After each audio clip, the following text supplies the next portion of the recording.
Evening, Untouchable Mama. I just get a little message where I want to talk. Edoya type, amigo. This message is for you and Dionosaigi. E pardon monster. Wa talk be. Ita na we titi ebonu But me so ro no wa mumo u kakabo. E ko ka bori eri me pa. Ba mi we ne no wan no heke no gba ohe mana ne gie no rototo we. Wo veri ana. E pa koriere yemejo ya tama we wa teke uma be teke ibe time we cause I wuje kenana gwa e pa me wa adio wo pa ni degebe the YouTube akan e pa e no wan at least America weje democracy I make neje o mai mue redhead ye video we uti e bono mo no bie e na ni ori da me ona da me su gboloko ima mani beto mani na la dia de na hwe ona we audio ona we video na ya aro we awo bi ohana ti ebone no wan e pa gbe na no we una Emma is very bad oma no we na ero wiye o to tayo wa ge eni megwa na ma ti mo red dijo we ti ta we no ho we be don't insult me we ti your opinion put your opinion I don't care but don't insult me say shut up you enter no that one no who are blocked the person so they insulting people children pa na Emma is getting too much oma am read dijo they no need me I think we a president igwa I think anybody gwa in a responsible way come na agwinya gwa don't leave your line I am your na ti gugwa magbona so ma ti e boni ya cause anya wa me na ti ta we me better the way no ya time no can go out of your lane oma am ready dijo what your born the whole family of that person is very bad pa amaka moria bogotoria wa wetin eri awa ave PFM meba wo kekeni abi atama we pa limit me no na yeah we limit is very bad pa is very bad o me da audio ni wa dege I was shocked where I can wo omodio the person no wujo how can you say something like that epa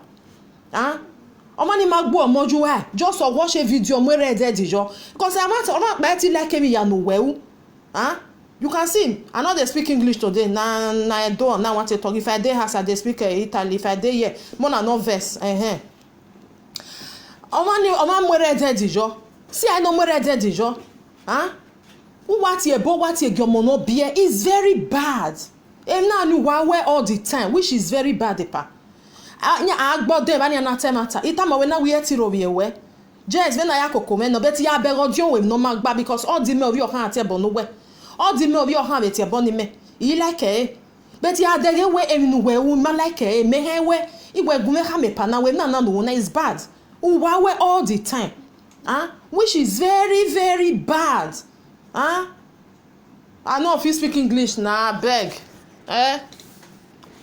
our father say me we dey speak Edo say me we dey speak our language so na not just verse so na Benin I wan speak say me we dey we maze we ma amaze wo ma we yare ma na iyo come style come ni veze do so more na no verse for today so a pipe na nu wa uni is very bad anybody or your opinion cannot be my opinion that one opinion no fit be the other one opinion you dey all the time omo awa me read dijo uti e bono mo no bie eri nene mi gba wo kan bie bi all this no sense say ya hin pa respect yourself as a senior uwajo umu me pa ito ge ma we respect yourself ti e bono mo no mo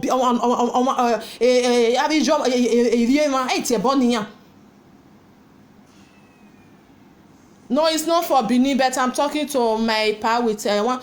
Not be enough. I don't fit my brother today. Not be Benin. I not there very. I'll soon go work. I don't want me. I just talk and fast for Benin. Me I come out. Maybe next time. I got here, but no or monoma bie. Or monoma bie. Ya mama mi noma u. Or the bomb you wa na make bezo face or mani face to face. Don't face the children. E monoma ni bie. Ya mama mi ya uwe. Oma no when egwunye gwan la wa we social media la dia no do a public figure because we a public figure people must tie bonwe because emi ya no weta ni agbo ya han like which is very bad we na too much is getting too much too much uti ebo ni uti egbe uwe na wo me no wo ni me ti ebo me no we ya ti ebo egbe abaloma gbe is very bad ma a control as a leader you have to control yourself emi ya nu ho e wa ga gwanji emi ya nu ho o ga ta we this sound ladi o be do agwan Iwa watch that video was so very now when I went rubbish all this one are rubbish Almighty gwan when we review I me ha dey we no ma keke ni kama ni we gwan jo wa ti e bo me ya wegbe veni meje igba first second third time e me dey normal say oyin woman ni die me ya iga gbezo me iga gbezo agi gbe egbe me because ni me wa work me ha rub your my career I ka kai your 1 2 3 then the third one ya rub no why na do gwan jo ya wo bi okana all right ni me ya we me odun wa ti e bo me ni wa do sun wa do ale legbe na no I say no why as a senior I say okoko tu me no working okay can no because we ave na no we here we yan ha ga awe mi wa ha ya de ba meeting ya me na bi ja egbe ni ya we mi eri o ma ni ha o ya awe ya la tu na o ila o because me di we when we ya we ju wa ro bi e mono ma bie which is very bad. It's very very bad. Dia ma etama we mi awata ma we is very bad. Ti e bono omo ma na ni ya we eri ya bi jin ya we mi fe someone no we mi ni e ri egbera mo no bie why ti e bono bi o ma e we na mo bi we wa oyo we obi omo egboja son because o ma e dogeru we so stop Omo am ready joge mu ejelo joge mu green jo doesn't matter wo la dia wo han do gwan if no ho mani wani mu jo Omo na ona go we gwan we ma like me not any who block the person no ya robi omo no bie where you are out of here finish normally omo can we block yourself because at least uri egbe we la dia where you are public figure anybody etitem ni like then who hamia we so far we get here but me direct no touch we yeah it's opinion you are free to say your opinion tell me not then you forget and do ati ebono omo ma bie when imeje ijo mo mekin e take care o ma ni we ti ebo na me live video be nu we ga oni ona la di ona do arobie we me heleke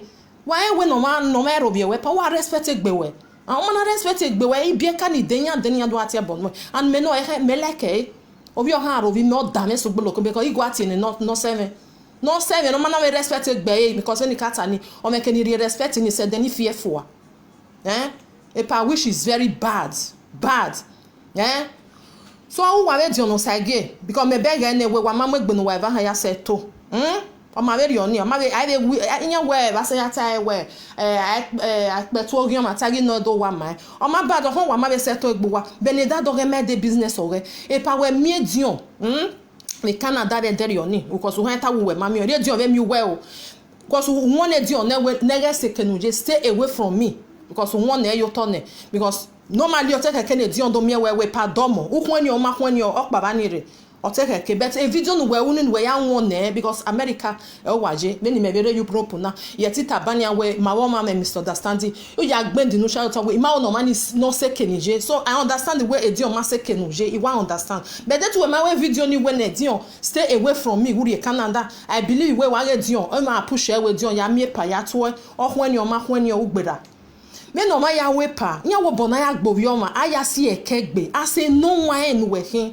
no wan pa etiku no etiku katamawe ase no wan we hin we mi edion uti e we hen wa daji cause veni jeme ya we gani o we ge menu gbe we no bi o kan wa ma so ele agele agbijwe udo gi ejo o wa bo e hen dion gene ma we wa mi e gene nemi o wa daji dion gene me anu agbe me egbe dion do ta we baba ya bi egbo e no ikudore obona ya gbe no owioma ale ya si ekegbe enu we daji mo boni nu we ta we edion we omonu we bie we no do we di eni just edion ti typer ozo no na ta iyen we mata we edion we se no na ta o adame ho o na wa na agui emi no o ba lo we ha ta man emi no we baledion edion we yen de tama we no we ri ahia so eden energy we in my innocent son or when you don't want no agui emi na ta megbe pa ana aguine I mean ati agbara gbije I mean na ta megbe or even self we ma normal o mani ma opa enfa umujo ohun wo we because aguine I mean na ta megbe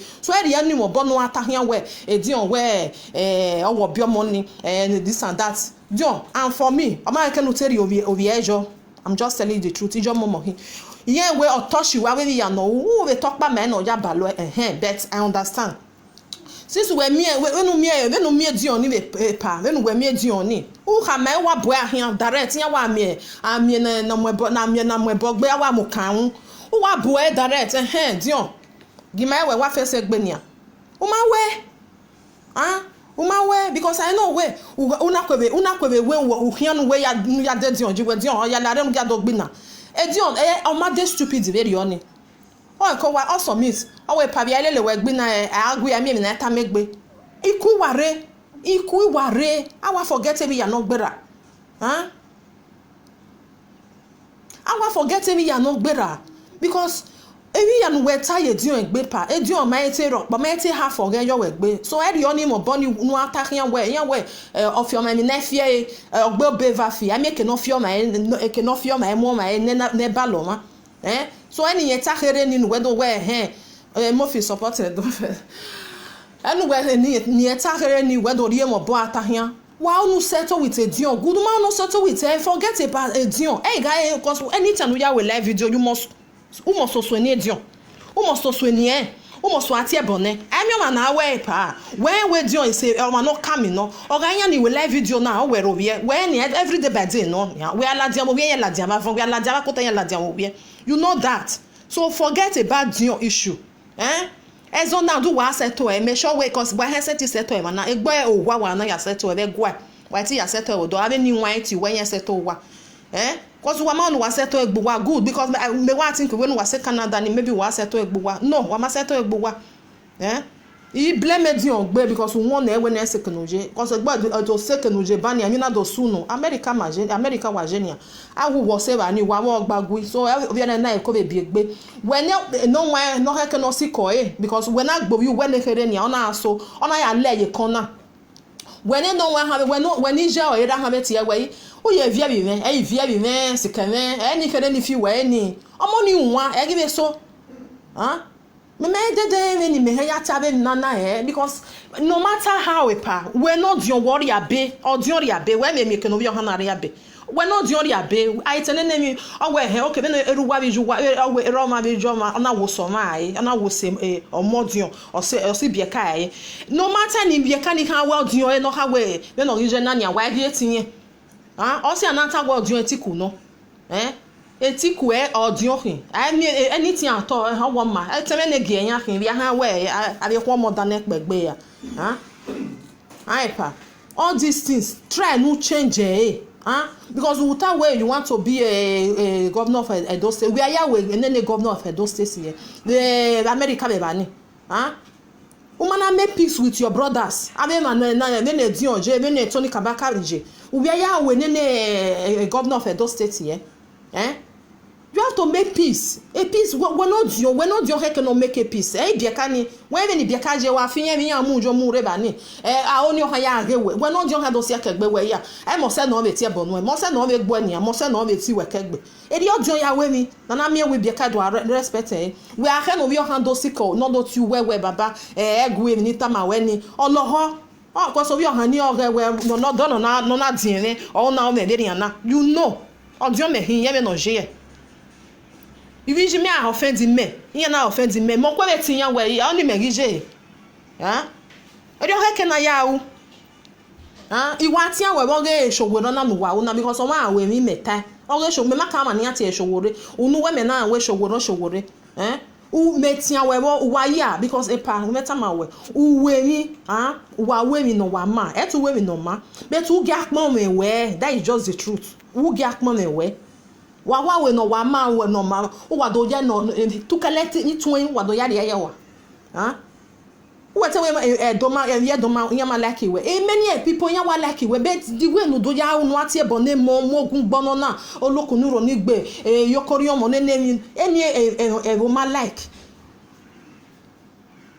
e ma like so try no change am no na try no change once the mama na like we uwa showore na no we watana if oga mo we ene showore na mi awa face me ba ko e do ma be ro if really we won showore nwi okwo no ma pe wa awo anything at all we de showore ma eje na take it back me no we wata any because true women na me we showore exist me maka ma no showore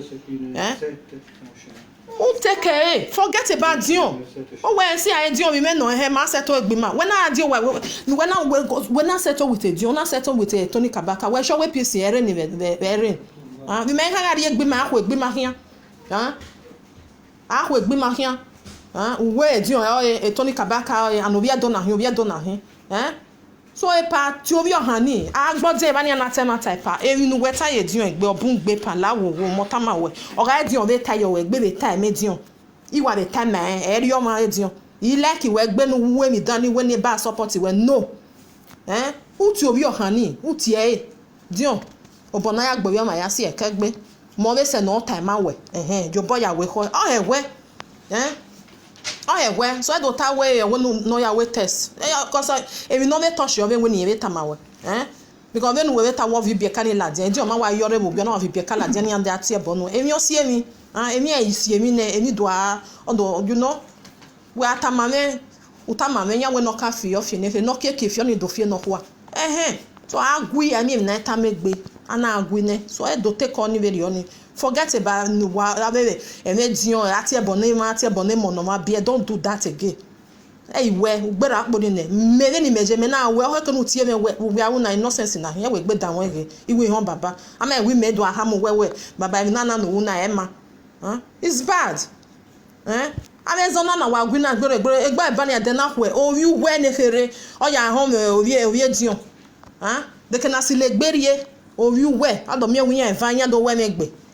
Emi bu many things no so no ogelero Roma vision Roma na be vision no nyeku okeke are o wi han do seto nya e ba ni o wi na we ye ma na wo me e ba khairo if I try and maintain emi no ya wo emi no many people nya like I mean no hata we ma like we na no we na but you do destroy in a way no mama o do destroy e tie bon mo no ma bia because we mo wa e tie bon ma I wanna we red and jo boy game we jelo jo game we green jo opinion ge no ge kwegben we nu tana yema sop yema o ma gba ewe but when no we ta like e very oni everybody have your opinion but I talk me no pa talk agboya set wa do temi okpa ado temi okpa no do the same thing so epa lao etie bonemo oni o wa ka boja na ya reve na etie bonemo anybody at all now when me face some money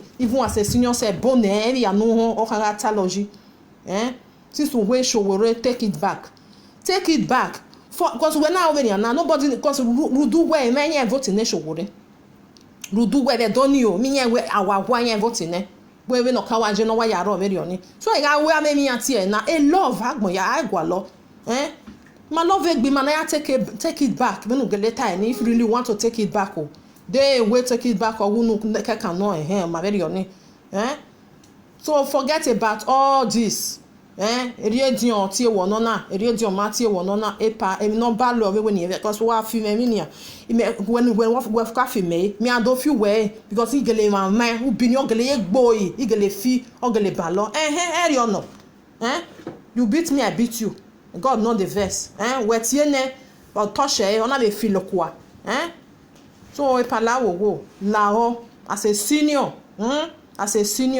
change many things no ni ma like imagine that PFM member we dinya tamawe emma is very bad when we was a Canada no bo dion direct e dion rioma o ma na gbono o wo no ubu dion ware ne do gbeme wa do gbeme e gba yen daddy anwe no ni imagine ikuire because they do have where they once and henable where one nene because some do ya gbemi yo tone where they do as second anything na happen to where you know so everybody na ko stay clear where we bo majenania then mejenia yi eti wiri kuba iya ha mo gbalegbe when anything happen to me o ma na be reba ni so ma o ma na gba me gbezo iya do gba o ma ni ya do daji that we ma boy that to matter a video ni me wa watch stay clear we wa tie no egba because egba ni e ti fi we just ya gbe mi yo turn anything happen ba ni ayen ya ha dori e mo bo as a senior you go straight o boy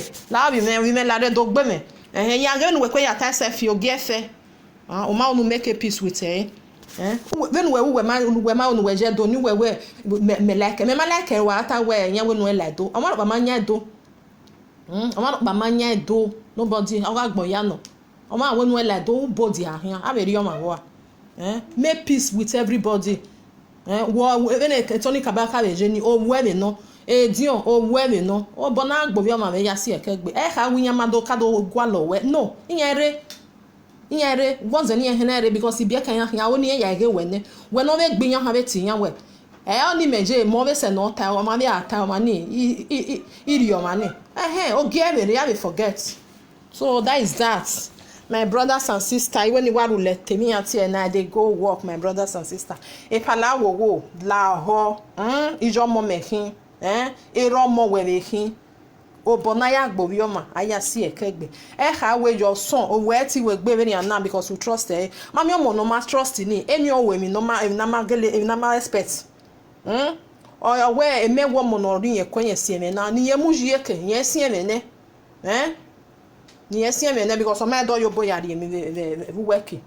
So pa e ga ta we trust emo no bie. Emo no ma bie.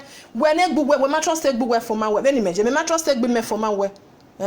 O wa baba mo no we trust. All the way enu we do surprise we here o bi me. Ma sure go bi me no. Ano we no. So that is that. My brothers and sisters, mo na not vex so people where not the year bini. Today I just rush am because ya do aze de na so nene. I want go, my brothers and sisters. See you for my next audio. Murphy, where up Edo first. Murphy, I know why you talk your all today because you. What you me ya we do you? Maybe na next time I go talk. You they create problem. You know they understand. You understand the at all, Murphy. You understand. You they make problem. And that one I no good. Now still the talk. So we all na bini. If person want to put ha ke charity oge, I be do ka be to come when there. So maybe next time if I get chance I fit talk about this one. So anybody wey see dey PFA, una still dey here, una still dey talk to a pa. I know say a pa no go listen o. But una dey tell am say pa if you no wan listen, we wan comot. Oge wa ha pasin ya e owo ma yan fi were. When e gat here bo. Olokunu ro ni gbe emi ati eyan gikwe zeyo ma we eyan wa ge obetiyan ebe giyan be we baba na obetiyan so eyan gizeyo ri pa so change from untouchable mama. One love, my people. I love you all. Remain blessed. See you for my next audio. Murphy, I will talk about you because you know the year words Okay now, bye bye. One love, bye.